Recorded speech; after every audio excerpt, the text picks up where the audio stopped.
बिस्मिल्लाहिर्रहमानिर्रहीम, अस्सलाम वालेकुम। फाइनली ईरान में बदले का सुर्ख झंडा लहरा दिया गया है और ये इस वक्त ईरान में गुम्बद जो जमाकरन मस्जिद है ईरान की सिटी कोम के अंदर, इस पर लहरा दिया गया है। इसका मतलब ये है कि अब वो बदला लेने जा रहे हैं और इसी तरह का आपको याद होगा कि एक सुर्ख रंग का झंडा जब कासिम सुलेमानी को मारा था अमेरिका ने, तब लहराया गया था और उसके बाद उनका दावा है कि हमने 225 अमेरिकी फौजी मारे थे और उनमें सबसे अहम तरीन बंदा वो कहते थे कि हमने मुल्ला माइक मारा है। अब सूरत हाल ये पैदा हुई है कि इस वक्त इसराइल के खिलाफ इस झंडे को लहराकर ऐलान जंग हो गया है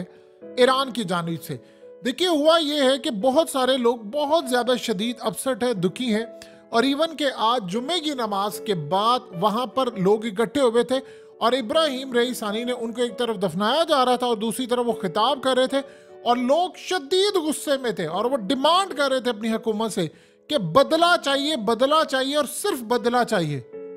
क्योंकि पिछली कई दहाइयों में इतना बड़ा ईरान में हमला नहीं हुआ जितना बड़ा हमला अब हुआ है और उस पर ईरान ने ऐलान कर दिया है कि हम इसका बदला लेने जा रहे हैं और ओपनली उनके कई वजीर, उनकी फौज की जानिब से कह दिया गया है कि इसमें इसराइल शामिल था। इसराइल ने कहा जी हमारा हाथ कोई नहीं है और दाइश से उन्होंने जिम्मेदारी कबूल करवा ली और बाद में उनके मीडिया ने कहा कि दाइश के नाम के ऊपर जिम्मेदारी कबूल करवाई गई। असल ताकतें तो पीछे इसराइल और अमेरिका है जो दाइश को कंट्रोल करती है। अब असल सूरत हाल ये है कि ये जो सुर्ख रंडा है ये असल में खून इससे रिलेटेड होता है, इससे दुख रिलेटेड होता है और सबसे बढ़कर इससे लड़ाई की एक शुरुआत होती है। अब वो कह रहे हैं कि हमने चूंकि झंडा लहरा दिया, इसका यह मतलब है कि अब हम बदला लेने जा रहे हैं और जब ये झंडा एक दफ़ा मस्जिद के गुंबद के ऊपर लहरा दिया जाता है तो उसका साफ मतलब होता है कि अब स्ट्राइक होगा, अब हमला होगा,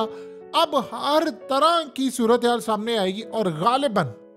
चूंकि अब ये लड़ाई में आखिरी मामला आ चुका है और अमेरिका ने ऐलान कर दिया है। यमन ने कल जिस तरह बॉट से हमला किया था, ड्रोन्स मारे थे, उन्होंने आज ऐलान कर दिया अमेरिका ने, उन्होंने कहा जी हम स्ट्राइक करने के लिए जा रहे हैं और हम तैयार हैं।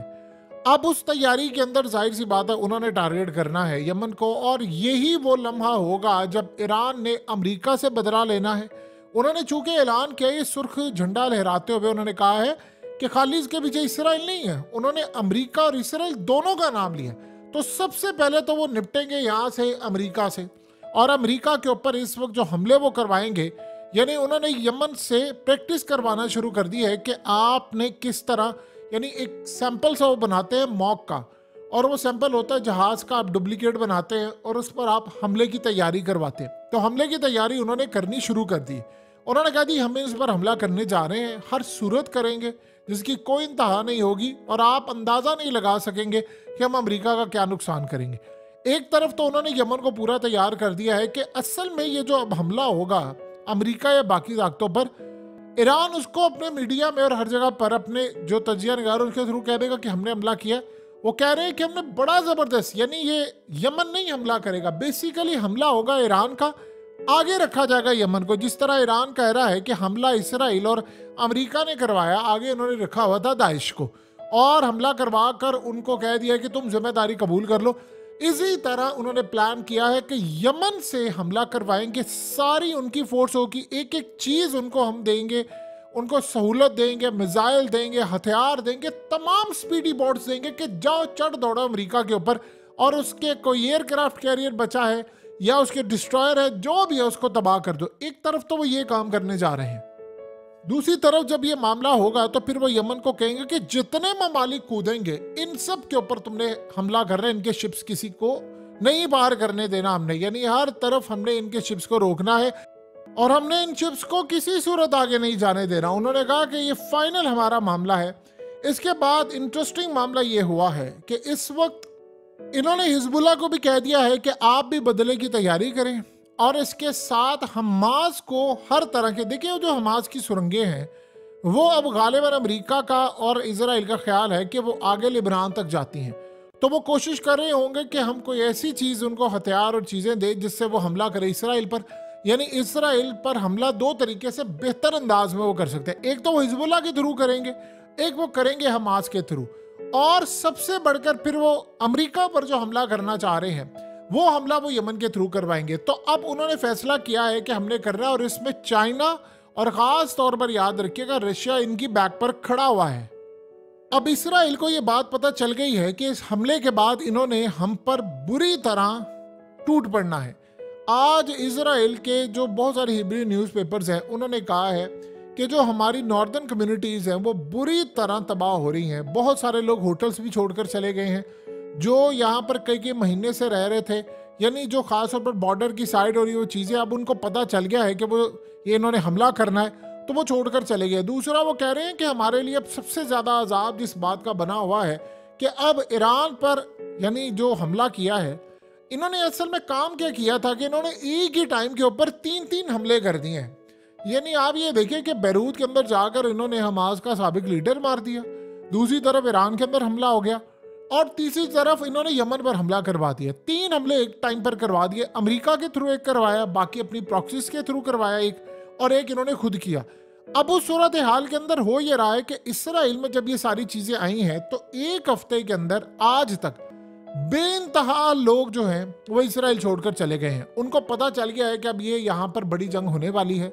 और हमने उस जंग को बर्दाश्त नहीं कर सकते, तो लिहाजा इसराइल में हजारों नहीं लाखों की तादाद में लोग इस वक्त जा रहे हैं और वो यहाँ से निकल रहे हैं। ये उनके लिए परेशानी का बायस है।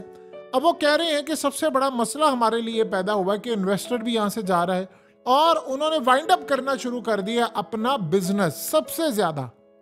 जो वो कह रहे हैं कि आज से पहले हमने कभी भी नहीं देखा था कि इस तरह की सूरत हाल है। अब ये लड़ाई चूंकि बढ़ने जा रही है, तो जब लड़ाई बढ़ेगी, देखिए इसकी शुरुआत जो होनी है लड़ाई बढ़ने की,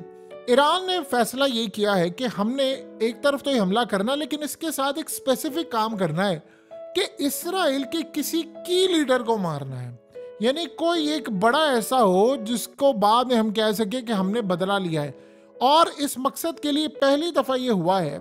कि ईरान और हमास असल में एक ही तर्ज पर काम करने जा रहे हैं। यानी वो कोशिश करेंगे कि ईरान को फैसिलिटेट करवाने में किरदार अदा करें, यानी ईरान पूरी तरह उनको हथियार दे और इसराइल का कोई की फिगर हो, चाहे वो मिलिट्री का हो या कोई हो, हम उसको निशाना अगर बनाते हैं तो फिर हम ये कह सकेंगे कि हमने स्पेसिफिक बदला लिया है जो हमास के साबिक लीडर मारे गए उसका, एक चीज। और दूसरी जानिब जो बड़ा हमला है, वो बड़ा हमला वो अमेरिका के ऊपर करके उसका बदला लेना चाहते हैं, और फिर जो एक बड़ा हमला है मिसाइलों के थ्रू, वो हिजबुल्लाह के थ्रू करवाना चाहेंगे। ये 3 सिनेरियो अभी तक उन्होंने बनाए हैं। इसमें एक बड़ा अजीब है कि इराक से और शाम से भी अब उनके हमले की तैयारी हो रही है। देखिए शाम से जो उन्होंने हमला करना है वो गालिबन हमला करने जा रहे हैं। यानी अब तक की सूरत हाल जो इतलात है उसके मुताबिक जो हर तरफ से इजराइल को भी इस बात का खदशा जो उनके मीडिया ने कह दिया, उन्होंने कह दिया इन्होंने रशिया के थ्रू हमला करना है। रशिया को ये रखेंगे कि आप इनके मिसाइल रोके और वहां से शाम से कोई बड़ा हमला करने की तैयारी करें। देखिए जहां तक बात है कि इन्होंने मिसाइल पहुंचाना और ये तमाम चीजें, ये ईरान का बाएं हाथ का खेल है। ईरान पर जब पाबंदियां लगी थी तो वो ग्रे मार्केट और ब्लैक मार्केट के अंदर वो अपने आप को किंग समझता है। वो समझता है कि हम तेल पहुंचा सकते हैं, दुनिया में सारा सामान पहुंचा सकते हैं, तो हम ये सारे का सारा काम करें। लिहाजा इस मामले के अंदर उनके पास अच्छी खासी सलाहियत है और वो समझते हैं कि हमारी जो ग्रिप है वो बड़ी मजबूत है। इजराइल ने अपनी फोर्सेस को कहा है कि आप लोग अपनी जो खास तौर पर मोटिवेशन लेवल है इसको बढ़ाते जाएं, और इस वक्त सबसे ज़्यादा वहाँ पर ज़रूरत ये है कि वहाँ पर इन्होंने अपनी फ़ौज के लिए स्पीकर्स मंगवाए हैं, मोटिवेशनल स्पीकर्स जो हैं वो आकर इनको समझा रहे हैं कि देखो अगर तुम यहाँ पर जीत गए तो तुम्हारे लिए क्या फ़ायदे होंगे, दुनिया पर हमारा अरूज आएगा। वही जो हमेशा से कहानी करते हैं कि जी हज़रत सुलेमान अलैहिस्सलाम का दौर वापस आएगा, हज़रत दाऊद का दौर वापस आएगा और हमारे लिए सुनहरी होगा और फिर हमारा निजात देंगे। ये नहीं करते करते वो सारी कहानी सुना रहे, और साथ अपने फौजियों को जो फ्रंट लाइन पर हैं उनके पास मोटिवेशनल स्पीकर्स भेज रहे हैं। साथ साथ उनको ये भी बता रहे हैं कि अगर तुम यहाँ पर नाकाम हो गए तो फिर इसराइल को अपना वजूद बरकरार रखने में बड़ी मुश्किल पेश आएगी, और शायद ये पॉसिबिलिटी है कि हमारा नामो निशान मिट जाए। तो एक तरफ उनको उम्मीदें दिला रहे हैं, एक तरफ उनको खौफ दिला रहे हैं, क्योंकि जंग की जो सूरत हाल अब तक सामने आ रही है वो कह रहे हैं कि ये बड़ी बददिली का मुजाहरा कर रहे हैं, लिहाजा उनका जो मोटिवेशनल लेवल है वो बढ़ा रहे हैं। और दूसरी जानिब देखिए जब ईरान ने झंडा अपना लहरा दिया है तो उसका ये मतलब है कि डायरेक्टली अब हमले बहुत ज़्यादा होने वाले हैं। तो इस सारे मामले के अंदर उनको अपनी जो फोर्स है उसको बैक करना है कि आप खड़े रहें, आप लड़ाई करें। इनको चूंकि वो कह कर लाए थे कि 10-12 दिन तक हम ऑपरेशन क्लियर कर लेंगे, हालात ये बता रहे हैं कि ये एक रीजनल जंग बनने जा रही है और इसमें तीसरा कोई अमल दखल बाकी रहेगा ही नहीं। देखिए, इसराइल के अंदर जो बहुत बड़े जो बिजनेसमैन हैं, उन्होंने फैसला कर लिया है कि उन्होंने फिलहाल यहाँ से ऑपरेशन वाइंड अप करके चले जाना है, क्योंकि उनका ख्याल है कि 2-3 साल तक ये जंग शायद रहेगी। और अमेरिका के हालात को देखते हुए उनको शायद ये लग रहा है कि ये ईरान की फेवर तो क्या, ये तो हर किसी की फेवर में चली जाएगी सिवाय अमेरिका और इसराइल के। और दूसरी जानिब एक काम बड़ा अजीब है कि अगर याद रखिएगा, जो बाइडन ये इलेक्शन ना जीता तो बस फिर आप ये समझ लीजिए कि जो बाइडन की जितनी पॉलिसीज हैं वो सारी की सारी फारिग हो जाएंगी। और इस वक्त सबसे बड़ा जो मसला एक पैदा होगा वो इसराइल के लिए पैदा होना शुरू हो जाएगा कि वो आगे इसको कंटिन्यू कैसे करें। देखिए, ये 2024 है, ये बड़ा खतरनाक साल होने जा रहा है, क्योंकि अमेरिका ने अब इस जंग में कूदना है, चाहे जो मर्जी करे, रो रो कर कूदे, उसको मार मार कर कूदवाए। लेकिन इस वक्त इसराइल ने फिलहाल उसको यमन के सामने लाकर खड़ा कर दिया। अब वहां पर एक अजीब मामला है कि जैसे ही जंग छिड़ेगी, आपको अमेरिका के अंदर लोग सड़कों पर आते हुए नजर आएंगे। पहले भी वो सड़कों पर थे, अब मजीद जब आप लड़ाई करेंगे तो वो मजीद सड़कों पर होंगे। और आप जस्टिफाई कर ही नहीं सकते इस बात को, कितनी भी आप कोशिश कर लें, आप जस्टिफाई कर ही नहीं सकते इस बात को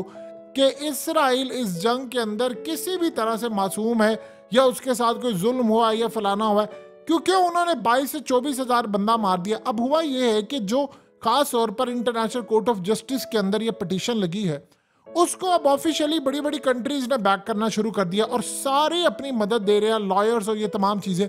उनमें अब तैयब उर्दुगान ने ऑफिशियली ऐलान किया है कि हम इस जो पिटीशन है उसकी बैक पर खड़े हैं। अब आप सोचिए जरा, अमेरिका ने कहा है कि ये बदतरीन नाइंसाफी है कि इसराइल के खिलाफ आप ये काम करें। अमेरिका दिल में बड़ा खुश है कि ये काम होना चाहिए और वो उसकी बैक भी कर रहा है, लेकिन इसराइल को दिखाने के लिए, चूंकि इसराइल उनके सारे सियासतदान कंट्रोल करता है, मिलिट्री को कंट्रोल करता है, जर्नैलों को कंट्रोल करता है, तो लिहाजा वो अब उन्होंने बयान दिया है कि जी ये मामला ठीक नहीं। मलेशिया ने भी बैक करना शुरू किया,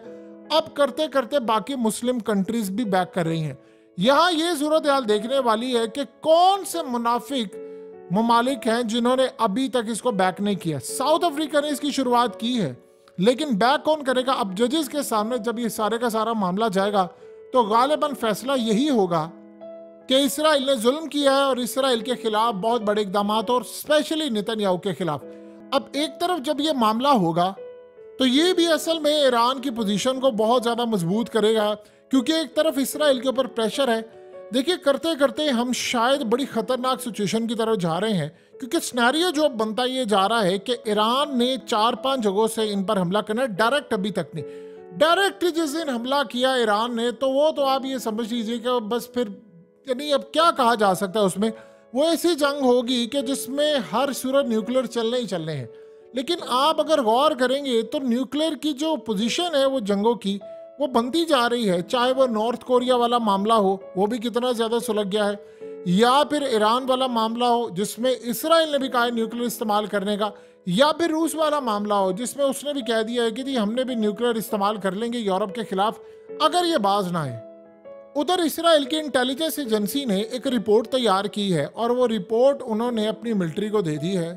उन्होंने कहा है कि इसराइल को मुकम्मल तौर पर तैयार रहना चाहिए, बहुत बड़ा अब हमला होने जा रहा है हिजबुल्लाह की जानिब से। और उन्होंने कहा कि वो बहुत ज़्यादा हैवी फायर उन्होंने करनी है, इसराइल के अंदर तक, डीप इनसाइड तक जाकर वो हमला करेंगे और वो कोशिश करेंगे कि इस वक्त सालेह अल अरूरी का वो हर सूरत बदला ले।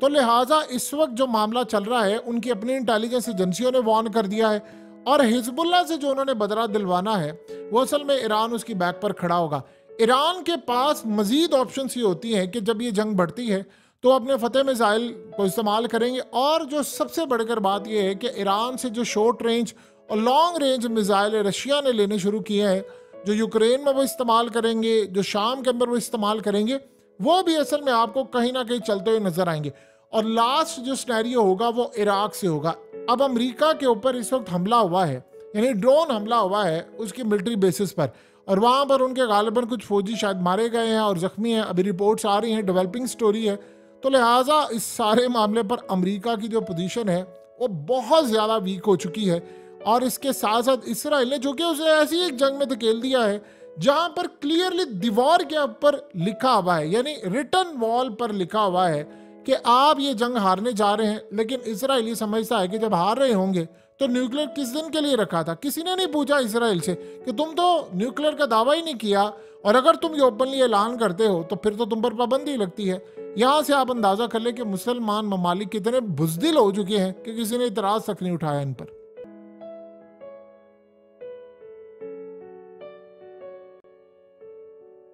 हकीकत टीवी को सब्सक्राइब करना मत भूलें, वीडियो को लाइक करें, शेयर करें